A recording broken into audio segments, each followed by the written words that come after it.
Eto, Isaiah Stewart na eject sa game dito nga sa naging laban ng Milwaukee Bucks kontra nga dito sa Detroit Pistons matapos ngang hilain itong jersey ni Giannis Antetokounmpo at bumagsak ito sa sahig. Sabi yung gigil ni Isaiah Stewart dito kay Giannis, mukhang may lihim na galit. At hindi lang yan na mainit mga boss, eto rin si Zach LaVine at Josh Hart ay nagkaroon din ng counting alitan.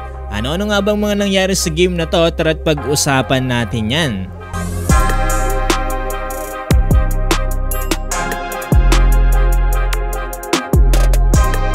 Well, unahin muna natin mga boss ang nangyari dito nga sa New York Knicks kontra nga dito sa Chicago Bulls. Grabe kasi mga boss, no, tabla sa 121 ang score last 15 seconds dito sa 4th quarter. Hawak ng New York Knicks ang bola at si Jalen Bronson na nagdadala. Ang malupit dito mga boss na ipasok ni Jalen Bronson yung kanyang top shot dito nga sa ilalim at dahilan para maging lamang sila dito ng 2 points, 123-121 with last 4 seconds remaining. Yung i-inbound na sana ng Chicago Bulls yung bola mga boss, etong si Zach LaVine at Josh Hart ay medyo nagkatulukan at nagkainitan pa. Buti na nga lang mga boss at hindi na nga to lumalapat, kagad naman silang naawat dyan. Pero ang mas masakit kasi niyan mga boss, no, na foul pa dito ni Josh Hart etong si Coby White dito nga sa 3-point line. Ilan para tumira ito ng 3 free throw at naipasok niya nga ang lahat ng yan. 124-123 with last 3 seconds mga boss, eto nagkaroon din ng pagkakataon sana dito si Jalen Bronson na maipasok niya sana ang kanyang tira, no, kaso nga lang mga boss, no, biglang niluwa naman to ng rim.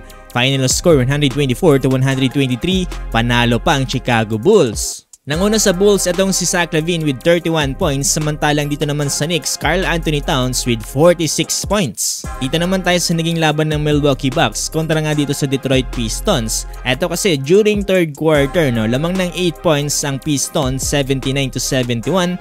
Hawak ni Giannis Antetokounmpo ang bola at kabantayan niya nga dito si Isaiah Stewart.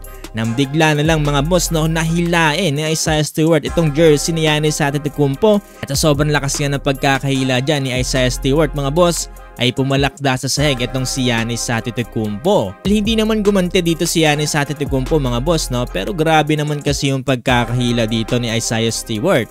Dahil nga dyan mga boss, yung ni-review dito ng mga referee, ang ginawa dito ni Isaiah Stewart ay naiakyat to sa flagrant foul type 2 dahilan para may ejection ng game.